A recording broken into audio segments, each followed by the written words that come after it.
Hello guys, this is GN Channel.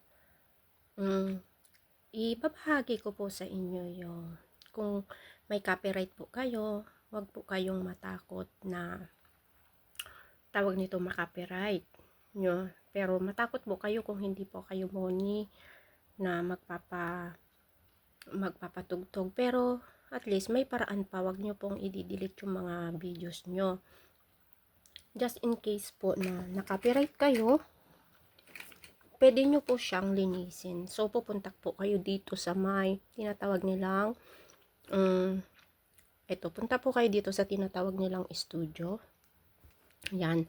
So, makikita nyo po dito, nandito po ako sa my dashboard ko. Ito po yung dashboard ko guys sa YT Studio. So, pupunta ako doon sa content. Yan, pindutin ko yung content. Wait po. So, pupunta ako sa my live. Nakikita nyo po yan, sharing siya guys. Green siya, sharing. Pag green means to say sharing. So, ito guys, ito yung live ko na to. So, papakita ko po sa inyo kung paano maglilinis ng copyright using ang tawag nito sa YT Studio. Sa YT Studio kasi ako naglilinis ng copyright sa mga phone. Next time, sa laptop naman, ito manual akong maglilinis ng copyright. Itong ituturo ko guys is manually na paglilinis ng copyright sa YT Studio apps and manually ko gagawin. So, kasi karamihan naman sa atin walang laptop guys. So, ang ginagamit is normal phone lang. So, nakikita yung copyright. So, pipindutin ko, nakikita nyo, monetization, sharing siya. So, i-sharing siya. So, ibig sabihin, wala namang apekto sa channel ko to guys. Pero, sharing kami sa revenue. So, ayaw natin ng may sharing sa revenue, diba? So, magkakaroon siya ng sharing. So, ito, pipindutin ko itong copyright na restriction. Nakikita nyo siya, sharing. Ad revenue for this video is being shared with other copyright owners. So, yung owners, nag-claim siya na sa issue ko, so, sabi niya, hati kami. Kung papayag, hati kami. Kung papayag ako, hati kami. So, hindi naman ako papayag, diba? So, ang nakalagay doon, copyright protected content found. You are sharing ad revenue with other copyright owners. So, may review issues siya. So, pipindutin ko yung review issues. So, ang review issues na yan, nakikita nyo based on these videos, guys. Yung kanta ni April Boy Regino na di ko kayang tanggapin and sana'y laging makapiling. So, ito yung sharing version. So, ito siya. Papatugtugin ko yun. Diba yan, guys? So, yun yung ano niya.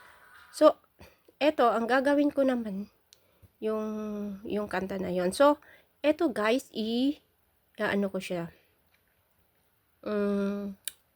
Pipindutin ko siya. Yan.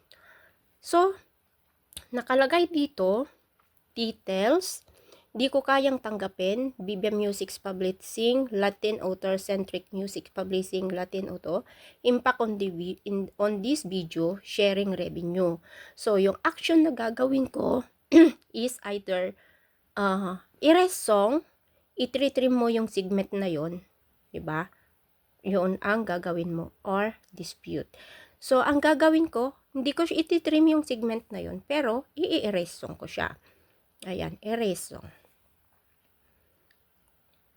So, i-erase song ko siya.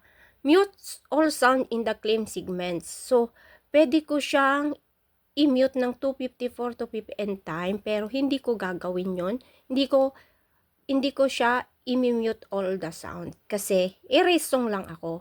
Yung song lang na yon, kasi kung i-mute ko yon, segment na yon guys, buong video ko na buong video ko, mamumute. So, ang gagawin ko lang is yung erase song ko lang siya. I-erase ko lang yung song.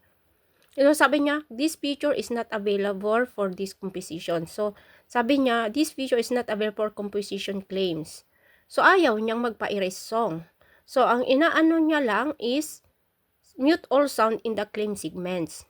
So, start time, eto daw, start time, saka end time. So, yan, mag-i-start siya. So, i-end ko na lang siya. Ganyan. Ganyan, start time, 250, 254, 255. So, ayan yung na-copyright. So, ayan. Ayaw niya kasing magpa-erase song, guys. This feature is not available for composition. So, ayaw niya magpa-mute. Ay, pag mag-remove ng song. So, ang gagawin ko lang, ang magiging choices ko lang is mute all sound in the claim segment. So, ayan. Save.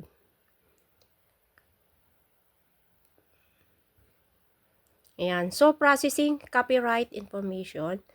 Ayan. Nagpa-processing siya, guys. Wait natin.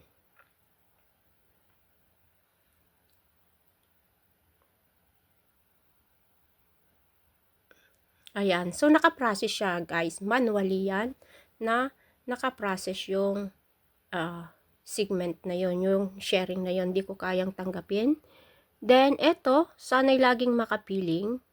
Naka-ano rin siya, naka-video editing na rin siya. So, ayan guys. So, wait na lang natin siya guys na na ma-process. So, on process na siya guys, ha. Yon, naka-process na yon, yung copyright na yon. So, ayan. Pag pinindot mo ulit, makikita mo review issues. Para masatisfied ka. Anong gagawin mo? Nakalagay na siya doon, video editing in progress. Video editing in progress. Ganun lang kadali guys kung paano mag-mute ng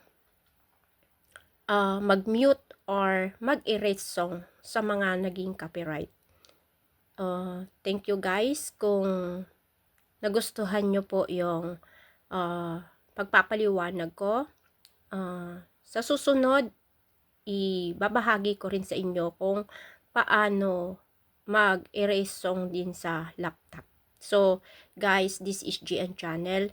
Please like and subscribe GN Channel. Hello guys. Ayan, tignan natin yung yung copyright ko kung mayroon pa. Hanapin natin yung copyright ko, guys, ha. Ito pala. Ito yung copyright ko kanina, ha. Yung GN Channel is Live Smile. Ayan. Tignan natin. Oh, ayan. Monetization on na siya, guys. Restriction none.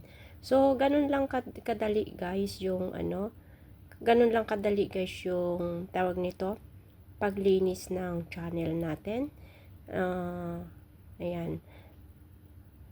May copyright. So, next time, guys, ituturo ko din sa inyo kung paano sa laptop at yung hindi manual. And, tuturo ko din yung tinatawag na green copyright, black copyright, saka yellow copyright. So, kasi yan guys, yung mga copyright na tinatawag. So, yan ang tinuro ko sa inyo is yung green copyright, which is yung sharing siya guys. So, ayan. Naka-on na yung monetization niya guys. So, ganun lang kadali guys. So, wag po kayong magdi-delete ng videos if possible. And, thank you guys. Kung may natutunan kayo sa akin for today, I hope na sa susunod ma-explain ko pa ng mas maganda kasi kagaya ninyo, baguhan din ako sa YT, pero I try to learn guys sa mga dati ring mga YouTuber, and ngayon medyo may kaalaman ng konti, i-share ko din sa inyo. So thank you guys. This kung ano man na-share ko sa inyo today, please like and subscribe GN Channel po guys. Thank you so much. Bye bye.